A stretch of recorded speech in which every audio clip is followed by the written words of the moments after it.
Ya, jumpa lagi di channel Boleh Juga. Kalau kawan-kawan lagi galau pingin beli laptop tapi bingung pilih yang mana, barangkali sesi kali ini bisa membantu kawan-kawan untuk memutuskan nih eksekusi mana yang akhirnya harus di pick up, harus dipilih.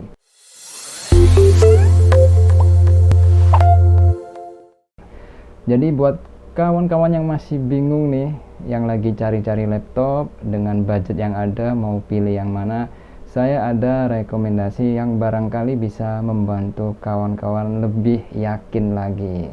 Produk apa itu? Itu adalah produk yang udah saya miliki selama lebih dari 2 tahun. Ini dia Lenovo Legion. Ini tipenya yang Ryzen 5 dan VGA-nya 1650 Ti tahun 2021 saya beli. Di tahun sekitar 2019 saya juga diminta beli oleh kantor buat pekerjaan keluar kota. Itu zamannya VGA 1660 Ti, waktu itu musim corona ya, buat streaming. Nah, saya juga beli Legion juga, Lenovo Legion. Harganya waktu itu sekitar 22 juta di eranya. Cukup mahal ya. Di tahun ini kita bisa dapetin yang generasi baru dan tentunya lebih baik lagi. Tapi berbicara Legion, kenapa saya rekomendasikan brand ini bukan endorse ya, tapi memang udah banyak juga YouTuber yang mengulas. Dari sisi mana sih kita memandang Legion ini? Yang pertama dari brand Lenovo-nya. Ya, kawan-kawan tahu Lenovo ini punya produk yang legend ya, yang udah dikenal banyak orang, yaitu Lenovo ThinkPad. Pernah dengar nggak Lenovo ThinkPad? Cek aja di toko online, Tokopedia mungkin, Lenovo ThinkPad itu secondnya aja udah terjual ribuan, masih laku secondnya.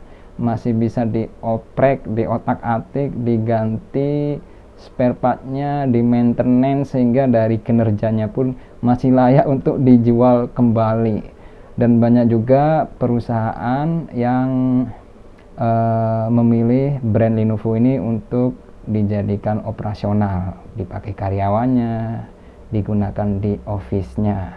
Jadi dari segi trust memang Lenovo ini udah dapat ya, namanya udah dapat, kualitasnya juga udah dapat. Jadi laptop itu sebenarnya terdiri dari banyak hardware ya, ada prosesor, ada VGA, kemudian ada memori. Sebenarnya mereka itu hanya meracik ya. Prosesor ya, perusahaannya dua itu ya, yang kita tahu ada Nvidia, ada AMD.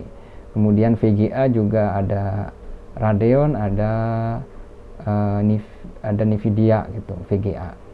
Nah, jadi brand-brand ini kayak Lenovo atau dan lainnya ini, mereka meracik ini, mendesain bagaimana supaya kinerja mesin ini tuh bisa optimal. Mulai dari pendinginnya, ya kan, yang paling sering diperhatikan oleh para senior itu di pendinginnya, karena itu pengaruh ke ketahanan untuk penggunaan jangka panjang. Dan yang kedua di desainnya. Nah, untuk Lenovo Legion ini saya nggak bakal detail-detail, tapi dari sekilas dilihat kawan-kawan udah bisa menyimpulkan ini memang simple ya, minimalis dan elegan. Yang saya suka juga portnya itu semuanya ada di belakang. Dari yang nyolok-nyolok termasuk kabel powernya itu ada di belakang, jadi tidak ada kabel yang kelihatan nyolok di samping. Nah, ini juga ciri khas dari Lenovo Legion. Sistem ini juga udah mulai diadopsi beberapa brand lainnya, mulai rapi gitu ngelihatnya kalau ada di belakang. Kemudian ada satu lagi yang menarik sekali yang mungkin kawan-kawan barangkali belum dengar. Di Lenovo Legion itu ada Lenovo Advantage software khusus untuk Lenovo, yang di dalamnya itu ada fitur baterai konservatif. Ini sangat menarik kawan. Saya jelaskan sedikit ya. Ketika mode ini kita aktifkan, maka laptop ini akan dijaga supaya baterai itu berada di kisaran 50 hingga 60%, tidak diisi full. Jadi walaupun tercolok selama 24 jam, kondisi baterai itu berada di 50 hingga 60%, dan ini sangat penting sekali kawan. Jadi tidak akan terjadi overcharging atau tidak akan diisi penuh sampai 100%. Yang kedua, supaya usia baterainya juga lebih lama, lebih awet. Jadi setiap baterai itu ada masa pakainya, ada masa ausnya. Setelah dicas dipakai, dicas dipakai. Nah, berapa kali ngecas, berapa kali pakai itu ketahanannya akan berkurang seiring berjalannya waktu. Semakin sering maka semakin sampai di batas usianya. Nah, kalau kita colokin ke listrik, otomatis mendukung usia baterai.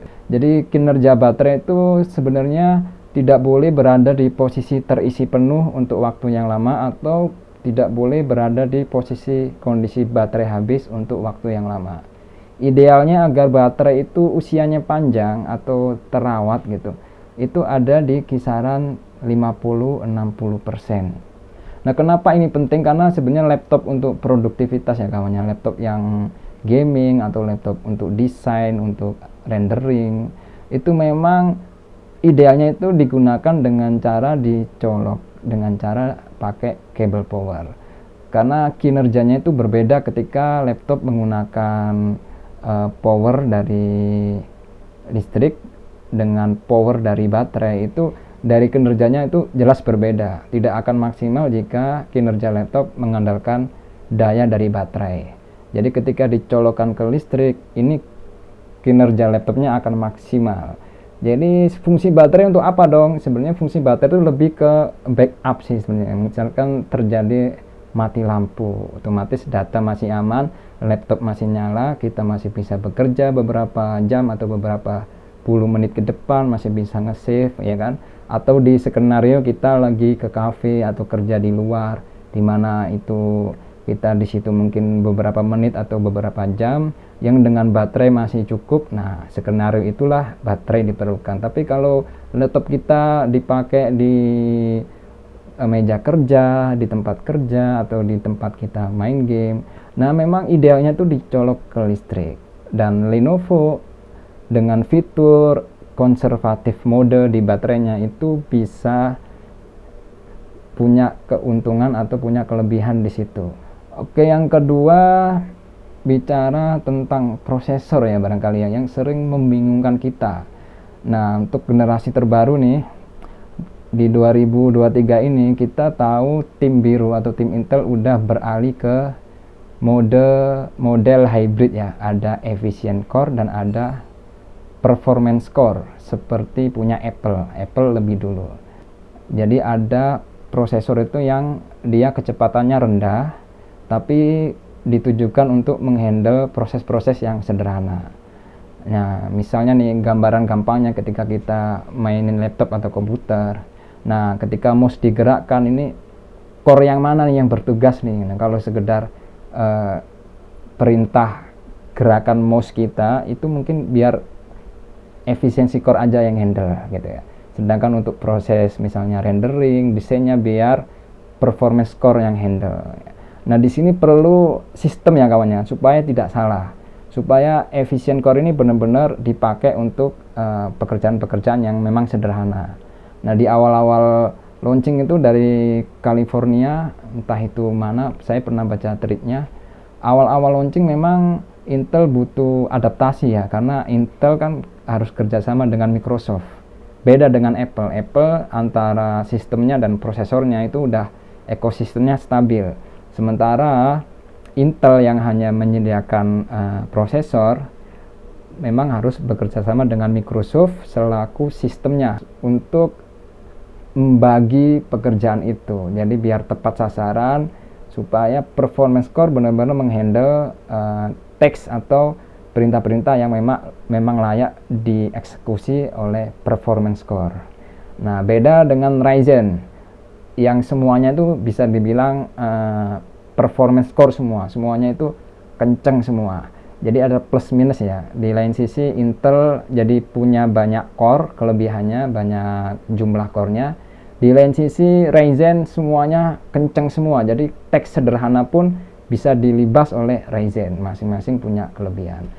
Kalau bicara tentang rekomendasi, saya pribadi sih tidak memusingkan antara biru dan merah ya. Kawan-kawan bisa pilih aja salah satunya dan saya bisa bilang tidak akan ada perbedaan yang signifikan ya. Bisa dicek benchmarknya, bisa dicek di YouTuber ya. Jadi dunia per-YouTubean benar-benar memberikan kita akses informasi yang sangat mudah dan gratis. Kawan-kawan bisa cek di YouTube. Saya udah sediakan di sini YouTube ya. YouTube ada Jace to Sen, ini 3,9 juta subscriber.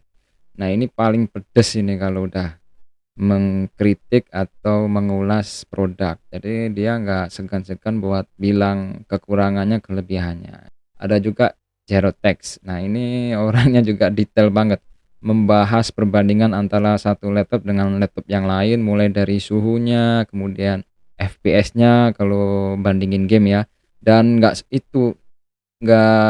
cuman itu, tapi berbagai aplikasi dicoba, semua aplikasi Adobe, kalau Blender atau kalau rendering menggunakan 3D, grafik, compressing, semuanya diuji coba oleh Jerot ini. Emang luar biasa ini. Dan ada juga hardware unboxed, ini juga udah 1 juta subscriber. Ini ada subtitlenya kawan, walaupun bahasa Inggris tapi ilmunya daging semua ya.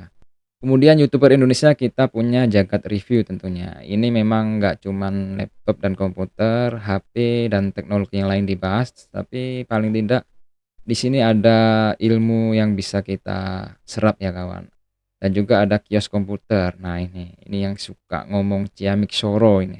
Kalau lagi produknya bagus dia bilang Ciamik Soro. Nah seneng banget. Ini ilmunya juga daging ya. Beliau juga kadang-kadang mendatangkan orang-orang yang kompeten untuk sharing di channel ini, membahas tentang prosesor, produk-produk terbaru, dan seterusnya. Ada juga My Club ID channel. Ini juga lumayan baru tapi cukup berkembang pesat kawan. Ini udah 15.000 subscriber.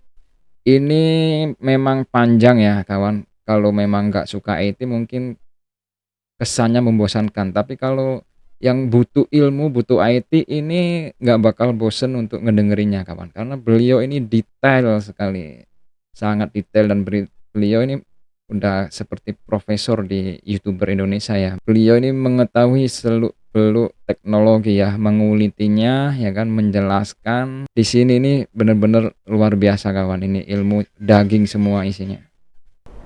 Nah, dari segi harga memang seri Legion ini misalnya dengan prosesor yang sama, VGA sama, dalemannya intinya sama, racikannya sama, Legion memang cenderung lebih tinggi dari segi harga. Kawan-kawan bisa cek.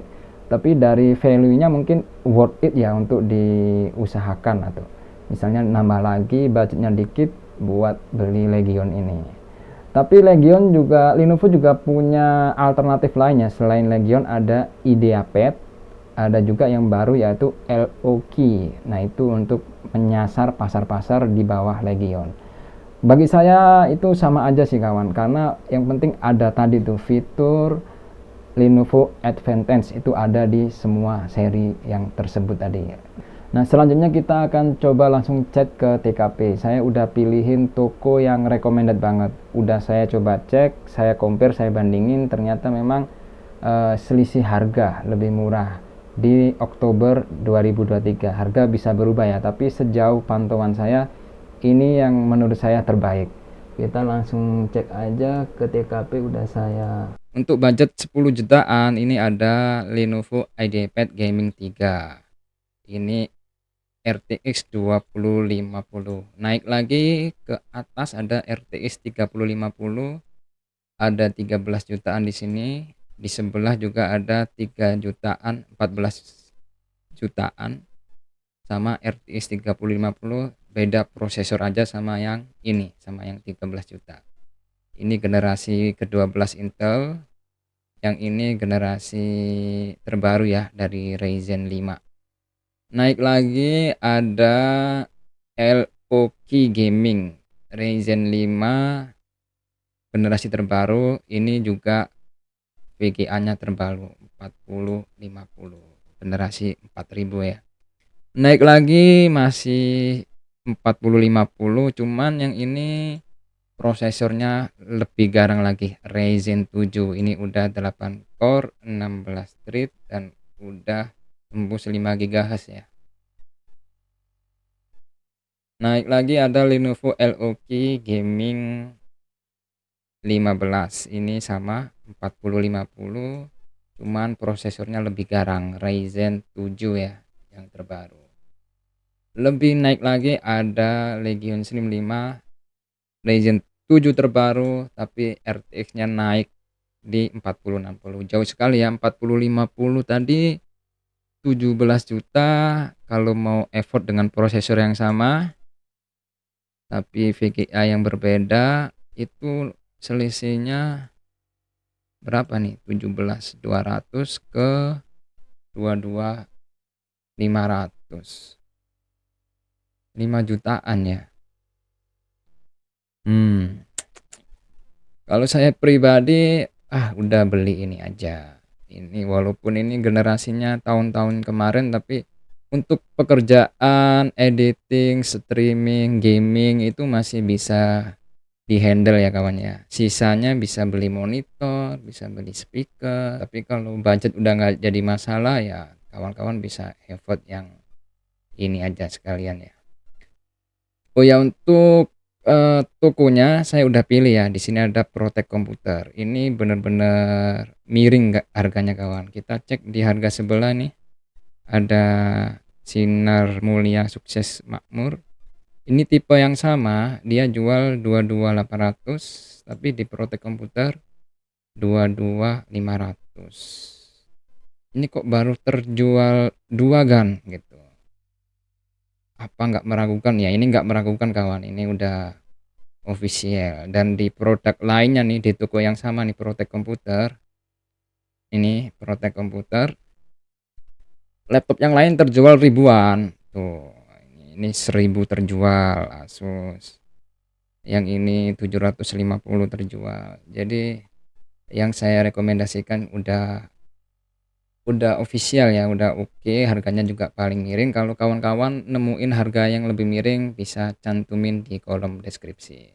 Oh ya, untuk toko oren nih, kebetulan biasanya saya cantumin juga toko oren. Saya udah coba cari-cari, sepertinya para penjual komputer atau laptop lebih nyaman di Tokopedia ya. Transaksinya lebih banyak di sana. Ini saya nggak tahu alasannya apa. Kawan-kawan kalau punya linknya yang dari toko oren, dari Shopee, coba cantumin di kolom deskripsi ya. Aku udah coba cari nih di tipe yang sama. Ini ada toko AMD official shop, tapi harganya 23.174. Sama tipenya sama, tapi selisih harganya hampir 800-an ya, 700-an.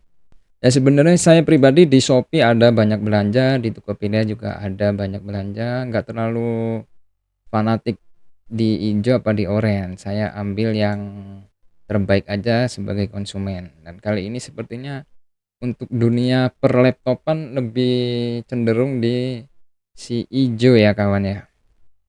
Oke. Nah, itu dia beberapa rekomendasi yang layak jadi pertimbangan untuk kawan-kawan yang kebetulan nyari laptop. Selama prosesor dan VGA-nya terpisah, laptop itu udah cukup baik untuk menghandle kegiatan seperti gaming, editing, rendering ya. Walaupun ada selisih antara satu sama lain, tapi itu nggak signifikan kawan. Bisa dicek di YouTube, di beberapa platform.